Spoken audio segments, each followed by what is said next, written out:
Most municipalities in Limpopo remains a cause for concern. A two-day SALGA Summit to be addressed by SALGA national leadership and Premier Stan Mathabatha is expected to deal with some of the thorny issues that are hampering the delivery of basic services to millions of residents in the province. All mayors, municipal managers and members of the provincial executive members are in attendance. Let's go there live. Our colleague Jabulani is standing by. Jabulani, very good morning. Give us a sense of what is happening where you are. Good morning. We are here in Villa where the today's SALGA conference is about to start. It's been delayed by 2 hours as we can see now that most of the delegates are still arriving and they are still busy with registrations. We're expecting to hear the SALGA authorities speak on the state of the municipalities in the province, as we've seen also read in the AG's report that has indicated that most of the municipalities in the province are in a bad state financially and even in terms of administration. What have we found out that in this area where we are now in the Waterberg district, we have one of the most problematic municipalities, that is Mogalakwena. It is situated in this Waterberg district where the SALGA conference is going to be held. This municipality, Mogalakwena, has been in dire straits. They've been experiencing maladministration, financial problems for the number of years. In the past 4 years or so, they've changed the mayors for almost 5 times without bringing the municipality to stability. So we're also expecting to hear how the SALGA authorities are going to help as far as managing or bringing good governance to the municipalities is concerned. The other thing, we also know that the municipalities owe the service providers like ESCOM and the water boards millions of money, and as a result the municipalities sometimes, because they are unable to pay or service the debts which they have with the boards, with water board, as well as the electricity provider. Furthermore, we also know that the government departments in this province, they owe municipalities millions of rand, and as a result, this hamper the municipality to provide services to the people. So we're expecting to hear how the authorities here are going to come up with the suggestions or resolutions as far as addressing the problems of governance and administrations are concerned. We're also going to hear how they're going to resolve the issues of poor services to the people, because we know that most of the places in this region or in this province are facing a drought situation. Residents do not have access to water. The road conditions are poor. There are lots of problems of governance that are being expressed by the municipality. In some of the reports by the provincial administration that were authorized during the investigation into the VBS, we found that some of the municipalities here, they do not have enough capacity. They're not drawing enough capacity or enough people with enough skilled people to go and lead those municipalities. So we'll hear from the authorities on how they're going to attempt to resolve or find suggestions to those problems.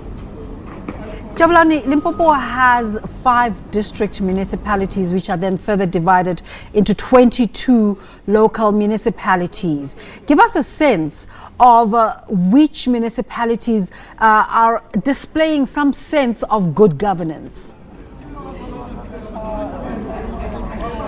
As far as good governance is concerned in the province, some of the municipalities which had good governance in the previous, according to the AG reports, have regressed, have gone back to either find that their audit opinions are not in good standing. We can mention the municipality, like the biggest one here in the province, like Pulukwane municipality, which is akin to a metro. We also have got Musina municipality, which in the past had good audit outcomes, but in the previous AG's reports, all the municipalities, the 27 municipalities, including the 5 district municipalities, they have got poor audit opinions. Some have even regressed. We can mention the municipalities like Mopani, which have never been audited, which have always been receiving disclaimers or adverse audit opinions in the previous years. Since their inceptions around the 2009, 2010, most of the municipalities here in the province, they have not been able to have good governance. Is there a sense in Limpopo that Premier Stan Mathabatha is prioritizing this challenge? We have heard in his previous addresses during the State of the Province address, while he was addressing the ANC's municipal conference about 2 weeks ago, he has been speaking so strongly against what he terms as poor governance in the municipalities, in the municipalities which are receiving disclaimers, the municipalities which are receiving adverse audit opinions. He has been indicating that the political leadership, being the mayors in those municipalities, they must take leadership, they must implement consequence management. He has been threatening that the municipal officials, like the accounting officers, the municipal managers, the chief financial officers in those poor performing municipalities, they have to face the consequence management that should be implemented by the authorities. But so far, very little has been seen to be happening as far as implementing the consequence management is concerned. Back to the studio. So one of the biggest governance breaches that have come out of Limpopo is the well-known VBS story, where municipalities paid monies to VBS that they were not supposed to pay, in really huge amounts. What are the other big stories that we're not aware of in relation to corruption in municipalities in Limpopo? What has happened so far, as far as corruption is concerned, we'll mention, for example, the Mopani district municipality, which is a drought-stricken district, which has been declared a disaster region in the past few years. There has been millions of rands which have been spent on drilling boreholes in many regions or in many different areas in that municipality. But so far, the reports which have come out from various authorities submitted to the Water and Sanitation Department have indicated that some of the boreholes which have been drilled, they're either not working, some of the boreholes only exist on paper, but the money has been spent. Recently, we've seen a case which seems to be taking progress, where we've seen the Hawks arresting a service provider for alleged bribery. Apparently, they were investigating the millions of rands that had been spent there in Mopani, and one of the service providers was supposed to be interviewed or to be summoned to give evidence while giving the statements to the Hawks. And apparently, they bribed the Hawks to ensure that their case should be removed from some of the service providers who are alleged to have benefited unduly from the money that has been spent there. We have seen in the Mogalakwena district, the service most of the projects in that area have stalled for now. The municipality does not have money. It is irregular expenditure of more than 1.2 billion rand in the past financial year. We have also seen in the Vembe district municipality, where the municipality had some of its assets attached. And you remember that Vembe district municipality is one of the municipalities that's invested heavily in VBS Mutual Bank. We now recently learned that in the Fitahomo municipality, the municipality there as well is also undergoing serious problems. Some of its assets were attached last week because they are unable to pay the creditors because they no longer have money. And the Fitahomo municipality is also one of those municipalities that had invested heavily in the VBS. Back to the studio.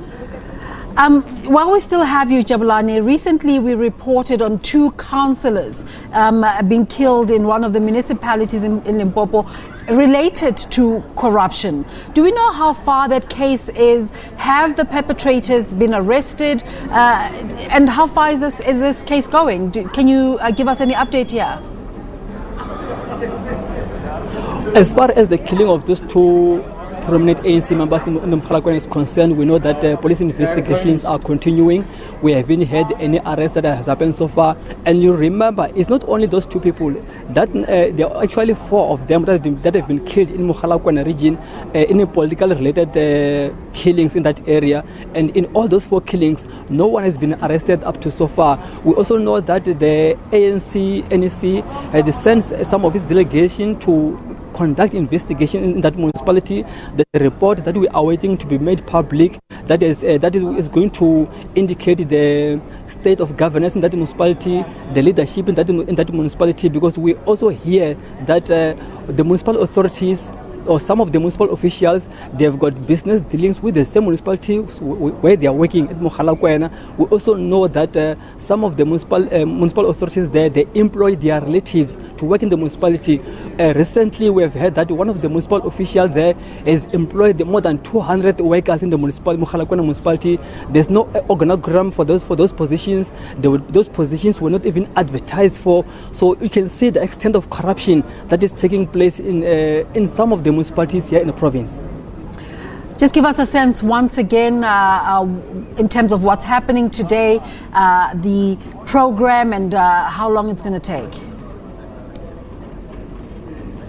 What we expect to see happening here today is that the municipal authorities, the chief financial officers, the municipal managers, even the mayors, including people from the government departments, they are here meeting with the municipal authorities and SALGA officials to discuss the state of municipalities in this province. We know that SALGA chairperson in this province, Poleshai, who is also the executive mayor of Mopane district, is going to address the gathering here and give the state of the municipalities from the SALGA's point of view. We also know that Premier Stan Mathabatha is also is going to be the keynote address or the key speaker in this gathering, and thereafter we're expecting to see the authorities they're going to break into commissions, discuss the challenges that are being faced by the municipalities, and on the second day we're expecting to see various reports that will be coming from the commissions, and then we're also expecting the chairperson of SALGA, being Poleshai, to give the closing remarks, and even as well as the resolutions of the conference. Jabulani Baloyi, thank you so much for that update this morning. We'll continue to follow the outcomes of that story, but the content thereof is linked to the question, or rather the poll that we're conducting today, where we're asking what are the biggest challenges in your municipality? Is it water shortages? Is it electricity outages? Or for some people who are much more privileged, it could just be the condition of your streets. Let us know at the agenda_SABC. As you can see the outcomes there at this moment. 18% saying water shortages, same number for electricity outages, and 64% for clean roads. And of course, you can add in the comments if your challenges are not related to the three that we have mentioned there. We'll continue to look at that conversation and look at your tweets later on.